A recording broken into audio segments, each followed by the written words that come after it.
National highway 66 നമുക്ക് എല്ലാവർക്കും അറിയാം, ഇപ്പോൾ പണി നടന്നുകൊണ്ടിരിക്കുന്നു. ഏകദേശം പണി പൂർത്തിയായി.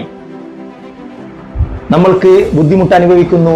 കുട്ടികൾക്കും വയസ്സന്മാർക്കും ജനങ്ങൾക്ക് ആകെ പഴയതുപോലെ മറുപുരം അപ്പുറത്തെ ബസ് സ്റ്റാൻഡിലേക്കോ അപ്പുറത്തേക്ക് സാധനം വാങ്ങാനോ പോകാൻ സാധിക്കുന്നില്ല. മുമ്പ് അങ്ങനെ ആയിരുന്നില്ല. ഈ നാഷണൽ ഹൈവേ 66 നമ്മുടെ കേരളത്തിൽ മാത്രമല്ല, മഹാരാഷ്ട്ര, ഗോവ, കർണാടക, കേരളം, തമിഴ്നാട് അങ്ങനെ 1000ൽ കൂടുതൽ കിലോമീറ്റർ താണ്ടിക്കൊണ്ടാണ് ഈ നാഷണൽ 66 കടന്നു പോകുന്നത്. ഗതാഗതം ഈ 45 മീറ്റർ 6 വരിപ്പാത ആവശ്യമാണ്. ഒരു രാജ്യത്തിന്റെ ഗതാഗതം ഡെവലപ്മെന്റ് ആകണം, വികസിക്കണം. അത് നമുക്കെല്ലാവർക്കും വിദ്യാഭ്യാസമുള്ള നമുക്കെല്ലാവർക്കും അറിയാം. ഗതാഗതം വികസിച്ചാലേ നാട് വികസിക്കുകയുള്ളൂ എന്നുള്ളത് നമുക്കെല്ലാവർക്കും അറിയാം. പക്ഷേ ഓരോരു സംസ്ഥാനത്തിന്റെ ഭൂപ്രകൃതി വ്യത്യസ്തമാണ്.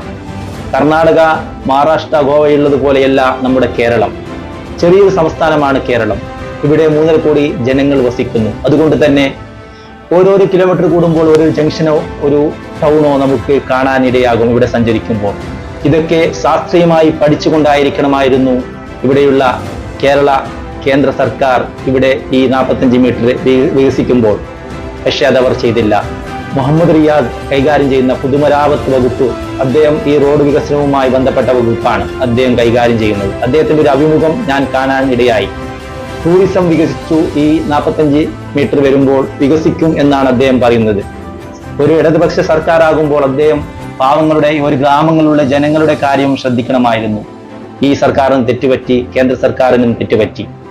ഇപ്പോൾ ഞങ്ങൾ തലപ്പാടി, കാസർഗോഡിലെ തലപ്പാടി മുതൽ ചെങ്കള വരെയുള്ള 39 കിലോമീറ്ററിൽ പല പ്രശ്നങ്ങളുമുണ്ട്. ചിലതൊക്കെ ഇവിടെയുള്ള MP അദ്ദേഹം പലതും അതിനെ പരിഹരിക്കാൻ ശ്രമിച്ചു. ചിലതൊക്കെ പ്രശ്നങ്ങളുണ്ട്. പക്ഷേ ഇപ്പോൾ പണി പകുതി പൂർത്തിയായതുകൊണ്ട് ഇവിടെ നമ്മുടെ ഈ ആദ്യം സ്റ്റാർട്ടാകുന്ന തലപ്പാടി ആകുന്നത് കൊണ്ട് നമ്മുടെ സ്ഥലം കുഞ്ചത്തൂറാണ്. ആ കുഞ്ചത്തൂറിൽ ജനകീയ വേദി സമരം നടത്തിക്കൊണ്ട് 2 അണ്ടർപാസ് ലഭിച്ചു. ഇനി ലഭിക്കുമോ എന്നുള്ളത് സംശയകരമാണ്.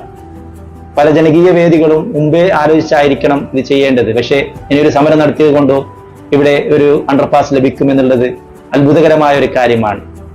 ഇവിടെയുള്ള ഗവൺമെന്റിന് തെറ്റുപറ്റി. അതുപോലെ തന്നെ കേന്ദ്ര ഗവൺമെന്റ് പ്രത്യേകിച്ചിട്ട് അവർ ഇതൊക്കെ ശ്രദ്ധിക്കണമായിരുന്നു. അവർ അത് ശ്രദ്ധിച്ചില്ല. ജനങ്ങളുടെ കാര്യം ശ്രദ്ധിക്കാതെ പല വർഗീയ ചീട്ടുകൾ ഇറക്കി ഇവിടെ ഭരണം നടത്തുന്നവരാണ്, നമുക്ക് എല്ലാവർക്കും അറിയാം. പക്ഷേ കേരളത്തിലുള്ള സർക്കാർ അവർ ഒരു ജനകീയ സർക്കാർ എന്നൊക്കെ പറയുന്നുണ്ടെങ്കിലും ജനങ്ങളുടെ ബുദ്ധിമുട്ട് മനസ്സിലാക്കാത്ത എന്ത് ജനകീയ സർക്കാരാണ് നമ്മുടെ ചോദ്യം. അതുകൊണ്ട് ഇനിയെങ്കിലും ഇത് ആണെങ്കിൽ നമുക്ക് കലക്ടർ മുഖേന മന്ത്രിക്ക് നിവേദനം നൽകി ഇതിനെ നമുക്ക് ശരിയാക്കണം. ജനങ്ങൾ യാത്ര ചെയ്യുന്നവർ ഇവിടെ നമ്മുടെ ഭരണഘടനയിൽ പറയുന്നത് പോലെ യാത്ര ചെയ്യാനുള്ള സ്വാതന്ത്ര്യം നമ്മുടെ ഭരണഘടനയിൽ പറയുന്നു. അതിന് ബുദ്ധിമുട്ടാക്കുന്നത് ഭരണഘടനാ ലംഘനമാണ്. അത് ഓർമ്മിച്ചുകൊണ്ട് ഞാൻ നിർത്തുന്നു. എൻ്റെ ചാനൽ SSC Media 1 സബ്സ്ക്രൈബ് ചെയ്യാത്തവർ ചെയ്തുകൊണ്ട് സപ്പോർട്ട് ചെയ്യുക. നിങ്ങൾക്ക് ഇഷ്ടമാണെങ്കിൽ നിങ്ങൾ ലൈക്ക് അടിച്ചുകൊണ്ട് ഷെയർ ചെയ്യുക. എല്ലാവർക്കും നന്ദി, നമസ്കാരം, അസ്സലാമു അലൈക്കും.